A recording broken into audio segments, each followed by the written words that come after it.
there guys, what's up, it's me, Eric Sandberg, back here with a brand new video, and welcome back to Gingy Reacts, trailer reactions, movie reviews, and so much more. And today, I'm reacting to the brand new official trailer for The Acolyte, the next Star Wars series coming to Disney Plus on June 4th, 2024. And I myself am very excited for this show because it deals with an era of Star Wars that I am not really familiar with. And what I mean by this is that I am familiar with the current timeline of Star Wars, which is called the Skywalker saga. So everything from the Phantom Menace all the way down to the Rise of Skywalker.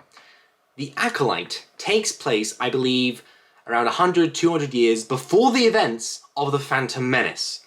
Putting it, I believe, in it's either called the High Republic or New Republic age of the Star Wars timeline. I believe it's High Republic because I think there are books based on that. I actually own one of the books. I do need to keep reading it to catch up on my lore. But in regards to this being an era of Star Wars that I, myself, do not know a whole lot about, that just intrigues me more to learn about it, especially in a visual sense within a series, especially with a title such as The Acolyte. And I believe this show will have dealings with the Sith, possibly their emergence, and then them going into hiding, since this does take place before the Phantom Menace and the Sith were in hiding around that point. But I'm also expecting just a whole lot of Star Wars goodness, including, you know, awesome fights, lightsabers, interesting lore, and I'm just very excited to learn about this era of the Star Wars timeline. So we have a 1:45 trailer. So without further ado, let's get straight into this reaction in 3, 2, 1. My trailer glitched for some reason. Okay, we're gonna try that again. 3, 2, 1. Close your eyes. Look at the Padawans. Your eyes can deceive you. We must not trust them. This just gives me a prequel.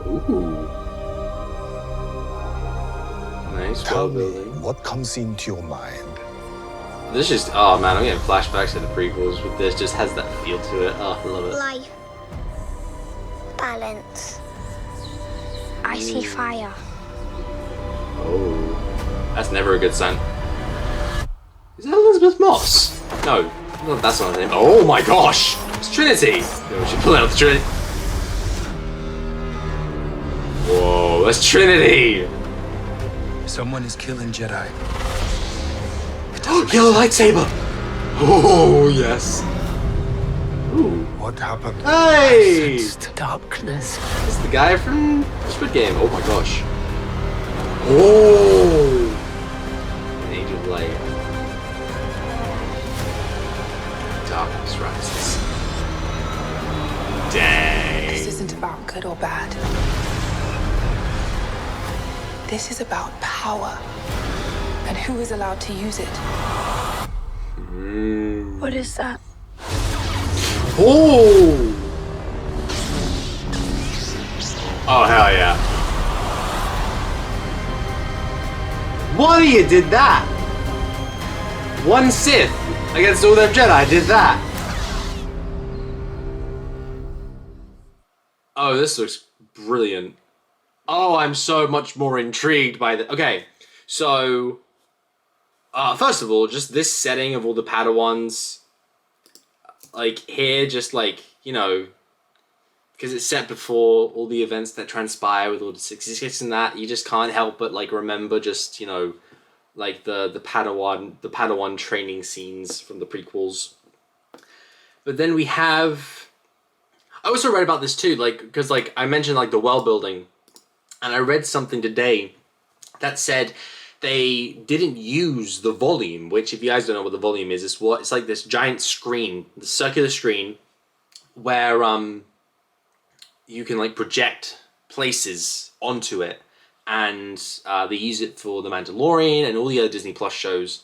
But I read that they didn't use the volume at all for this, I think, or at least not as much as other Disney Plus shows, and wanted to have it as practical as possible, which for me, I'm a big practical effects kind of guy, practical sets too, so I'm very curious to see how much of this set and such is practical. But I'm very excited for this world building. Like, a shot like this just brings back memories of, like, you know, Attack of the Clones when Obi-Wan goes to see Yoda and all the Padawans. But then we have the guy from Squid Game playing a Jedi Master, which I think is so cool. I don't know his name, I'm going to put it here, but I think that's very cool. And we see him whip out a lightsaber later, which I think is also going to be very fun. And the choreography, the action stuff in this looks great. But dang. And then we have this mysterious figure right here. Also, kind of concerning that this little girl says life, which, you know, fair. But then the other girl says fire. That's concerning. 'Cause, you know, but still, man, so cool. Just, I'm getting all these vibes. And then freaking, not Elizabeth Moss. That's a whole different actress. But Trinity is in this show, which I think is so cool. And you get like the Trinity vibes from this action scene here. This choreography is so good, like so smooth. And the force push too, like, I'm not gonna lie, like with the wooden surrounding them, it kind of looks like, or feels like the training scene with Neo and Morpheus, which is kind of ironic. Coming out in June, someone is hunting Jedi. We get live action. Well, no, okay.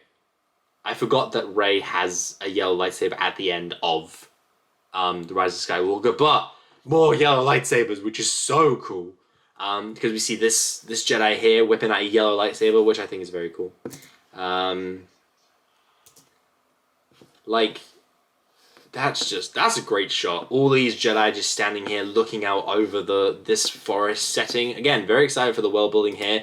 We get our first look at what looks to be a Wookiee Jedi, which have only ever been explored in the animated shows. Like, I know that one of the recent shows, I think it was Bad Batch, explored a Wookiee Jedi, and I think there was a Wookiee Jedi in the 2003 Clone Wars series. Another shot of I'm not gonna try it because I don't know his name, but I know I'd butcher his name, so I'm gonna put it here. But another shot of him. Very excited to see him in whatever role he's playing.